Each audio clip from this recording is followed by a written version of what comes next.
আজকে তোমাদেরকে আমি ইলিশ মাছ দিয়ে বেগুনের রেসিপি দেখাবো। তো আমি ফার্স্টে একটু সরষের তেল দিয়ে দিচ্ছি।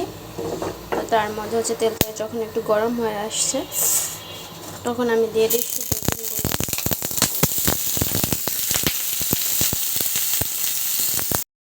দেখো আমি বেগুনগুলো হালকা লালচে করে সুন্দর করে ভেজে নিয়েছি। এখন এগুলো তুলে ফেলবো। আমি যে পাত্রে বেগুনগুলো ভেজেছি ওই পাত্রেই হচ্ছে আমি এখন কালো জিরা দিয়ে দিচ্ছি। আমি কিছু কালো জিরা, তার মাঝে দিয়ে দিচ্ছি হচ্ছে আমি পেঁয়াজ কুচি আর মরিচ দিয়ে দিচ্ছি দুইটা কাঁচামরিচ, যেটা হচ্ছে আস্ত কাঁচামরিচ আমি মাঝে একটু চিনি নিয়েছি আর কি।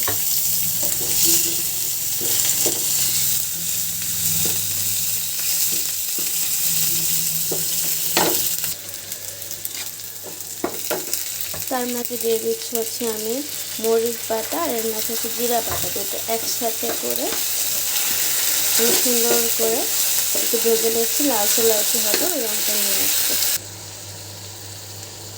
হালকা একটু দিয়ে দিচ্ছি সরিষার তেল। তা এখন যে পর্যন্ত এটা সুন্দরভাবে কষানো নেওয়া হবে সেই পর্যন্ত আমি মৃদু আছে 10 মিনিট বা 5 মিনিট জাল নিয়ে নেব।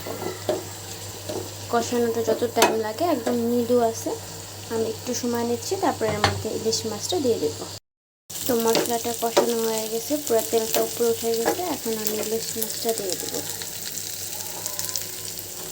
তো এই হচ্ছে ইলিশ মাছটা আমি রেখে দিয়েছিলাম, হলুদ লবণ মরিচের গুঁড়ো দিয়ে সুন্দর করে মাখিয়ে রেখেছিলাম।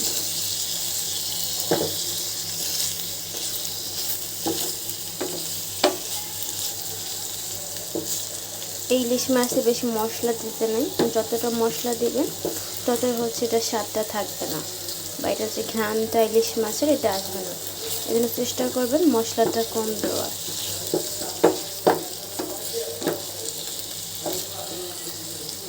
তো হালকা করে আমি এখন একটু এটা মশলাটা ইলিশ মাছের মধ্যে সুন্দর করে যেরকম যাইভাবে আমি ভেজে নিব, তারপর হচ্ছে আমি জল নিয়ে নেব। তো মাছটা পুরো ভাজা ভাজা হয়ে গেছে। এখন উপরে যে তেলটা আছে এটা উঠে গেছে। তো আমি এর মাঝে এখন দিয়ে দিচ্ছি বেগুনগুলো।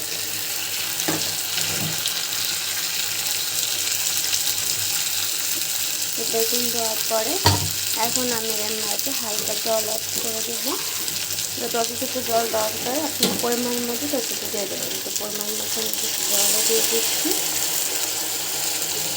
তারপরে একটু আপনি হালকা অ্যাড করে নেবেন লবণ। যদি চান কেউ হচ্ছে কষানোর সময় লবণ অ্যাড করে দিতে পারেন। আমি হচ্ছে এখন একটু হালকা লবণ অ্যাড করে নেব। তো আমি দিয়ে দিচ্ছি পরিমাণ মতো লবণ।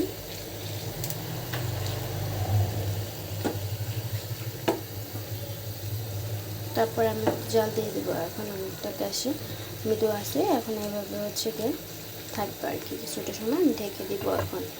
তো এখন আমি ঢেকে দিচ্ছি, এইভাবে থাকবে 5 মিনিট। 5 মিনিট পরে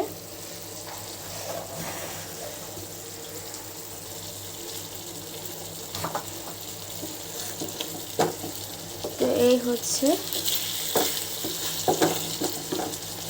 পুরোটাই গলে গেছে, বেগুন এবং মাছ সবটাই হয়ে গেছে। তো এর মধ্যে আমি হালকা একটু জিরার গুঁড়ো দিয়ে দিচ্ছি আর হালকা একটু ধনিয়ার গুঁড়ো দিয়ে দিচ্ছি। শেষ, আমার রান্না কমপ্লিট। তো খুবই সিম্পলের মধ্যে আপনি হচ্ছে গিয়ে ইলিশ বেগুনের রেসিপি করতে পারবেন। এই দেখুন আমার রেসিপিটা। ধন্যবাদ সবাইকে। যদি ভিডিওটা ভালো লেগে থাকে তাহলে একটা সাবস্ক্রাইব করে দেবেন।